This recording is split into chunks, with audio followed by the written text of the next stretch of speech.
Today I'm coming to you from an almost tourist attraction that time pretty much has forgotten. And over there in the background is the road to the top of Lookout Mountain called Scenic Highway. We are probably half a mile from Ruby Falls. Ruby Falls is just up that way. And there's only a couple of spots on the side of the street where you can park here, at least right up to it. There's go down the highway a little bit more, and there's a couple more parking spaces where you have to cross the street and go up some stairs. But we're at a place called Eagle's Nest.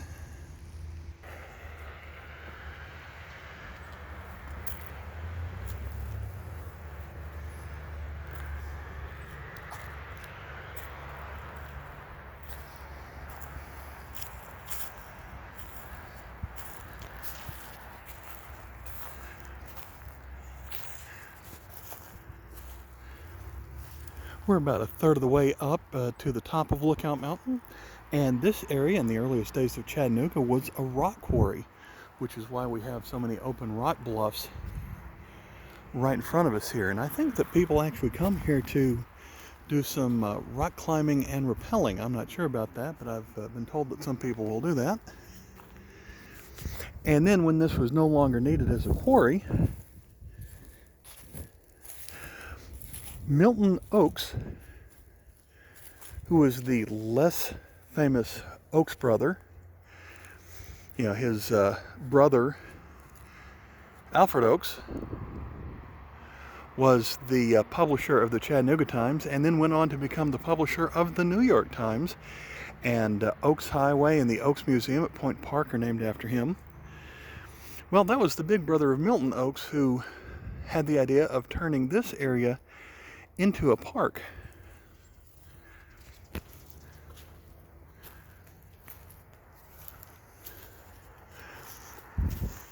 The way I've heard the story is they wanted something scenic to rival the Hanging Gardens of Babylon. What they were thinking of doing was going to the Tennessee River, which is out there, pump some water to the top of the bluffs here, and then create a man-made waterfall and pool. Now, the idea didn't get very far, but this area has the name of Memory Place, but it's better known as Eagle's Nest. And they haven't done much development here. When I say development, I'm talking about what they were doing about 100 years ago. The one thing they did do was put a couple of eagles at the top. And there's one right there. Let's zoom in on it best we can. Now the sun's right behind it, so all we can see is a silhouette of it through the trees.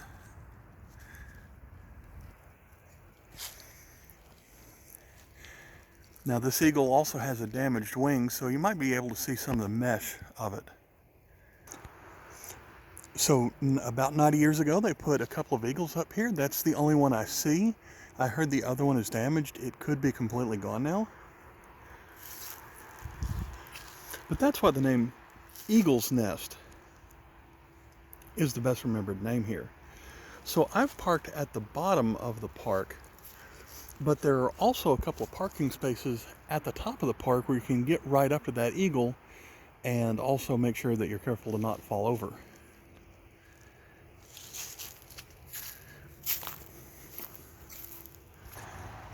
If you do head on to Ruby Falls, there is a turn to the right up here to get in the parking lot, and the parking lot will go up a little bit higher up the hill and then turn around so that you can come back out onto the street.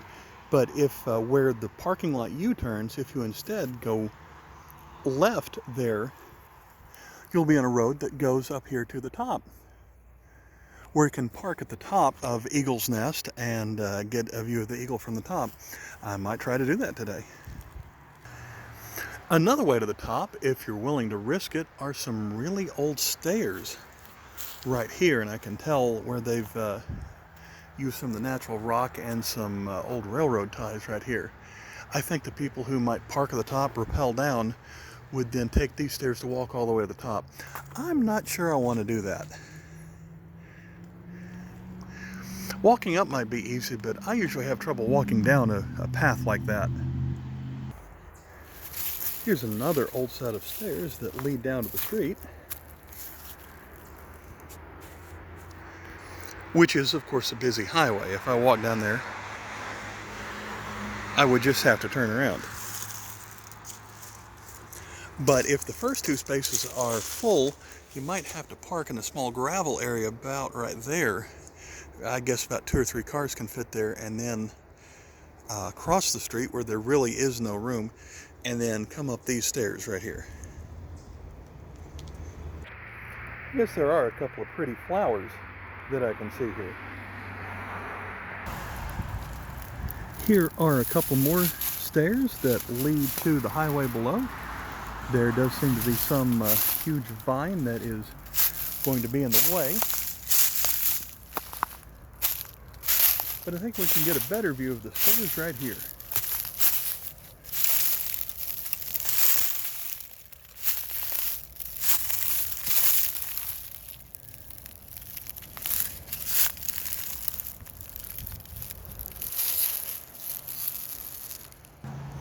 Now, I came in the winter before the trees started to bloom, because after the trees are in bloom, you can't see the eagles really at all. Definitely not from the bottom, but it would also be harder to see it from the top.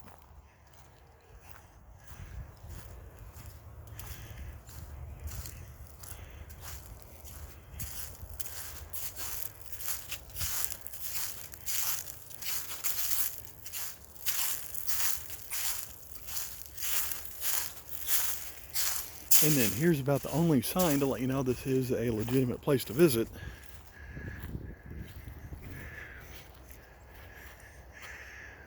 Eagle's Nest. Vehicles are prohibited. They do have a gate right there, and you can see where some tire tracks have come through here in the past. This is part of the National Park Service, and they've covered up with the black tape there the message that says area closed 5 p.m. I've heard other people say area closed at sunset. It does seem like a lot of trees have been cut down over in this area recently.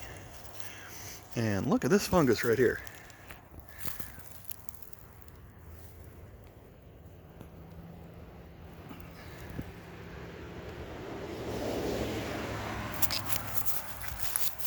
Maybe I shouldn't hold the camera upside down. That's pretty neat.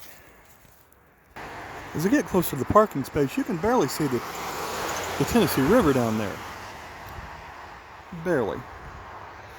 This is the spot where I-24 and the train tracks run parallel to the Tennessee River around Moccasin Bend. All right, I'm going to see if I can get to the top. So I'm turning into the Ruby Falls lot here. See the old castle here. And I'm now at the spot where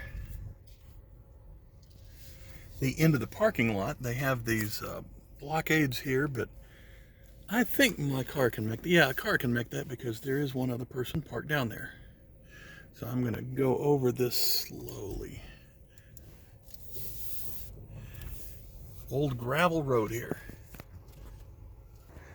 The other reason why people would come up here is at the end of this little parking lot is a bike way, and there's a lady jogging away. So here we go. We are at Eagle's Nest. And there it is, the National Park Service logo.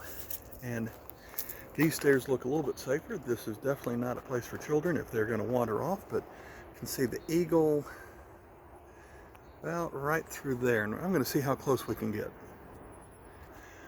Before I went down those stairs, I did want to take a look at this view right here.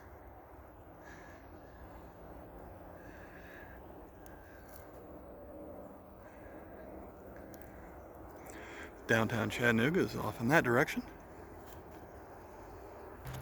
I am carefully walking down these stairs.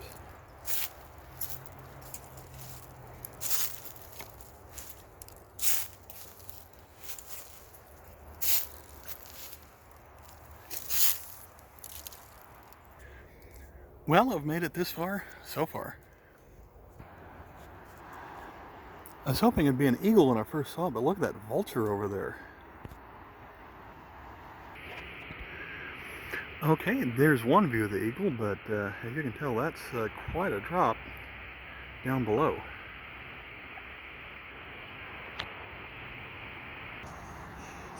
I'm guessing this was a warning sign at one time, because there's the drop down below. And we're getting closer to the eagle. Right there. And here we go. We have made it to the eagle.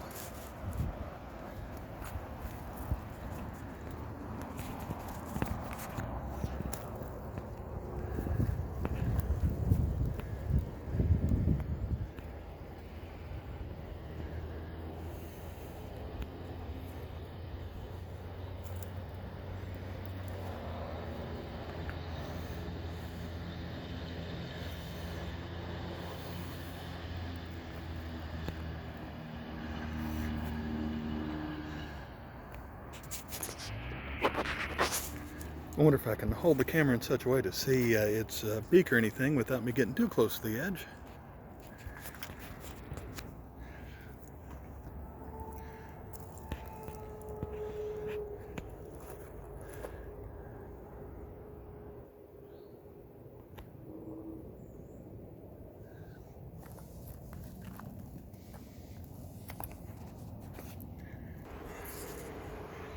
It has a red beak on it.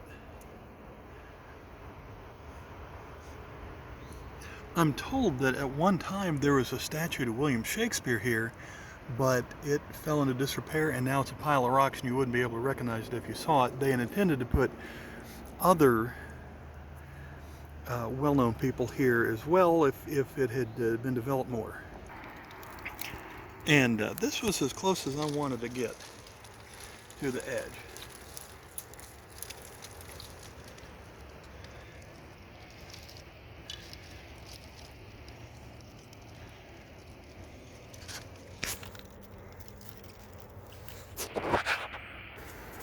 Well, I hiked to the other side, and unfortunately the eagle is still here, but has fallen over. Well, I mean, I guess I didn't see it earlier, so I guess that's better than not being here at all. But in an article I had read that was written 10 years ago, it said this one was already missing its head.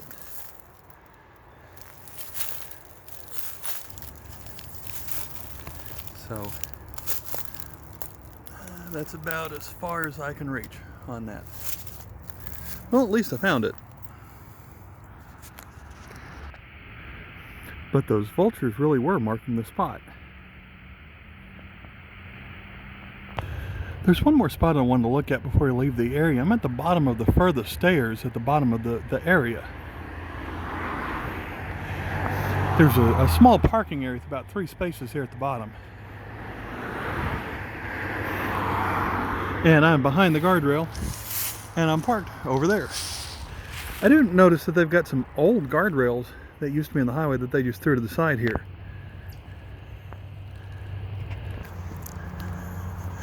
Where Scenic Highway intersects with Old Waxahachie Pike, there are a couple of monuments down here by the curve that I want to take a look at. So here's the intersection of Scenic Highway and Old Waxahachie. We've got all kinds of road signs off there in the distance, and someone put a new sign for the Cat Cafe.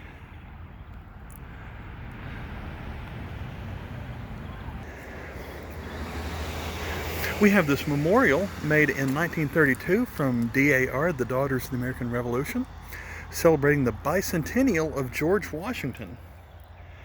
And apparently at one time here there was a memorial tree. I don't know if any of these over here are his tree. That one's leaning a little bit, and I see where some maybe gardeners have put some new trees up here. But there's a second memorial and then one other thing I want to see. One other memorial tree to Judge David Campbell. I don't know who that is, but a similar year, 1932, placed by DAR. And the very last thing I'm looking at, there's this large rock between the two markers. And if you like U.S. geodetic markers, here we go. Benchmark, we are 959 feet above sea level. This was placed in 1936. All right, thanks for watching. Bye.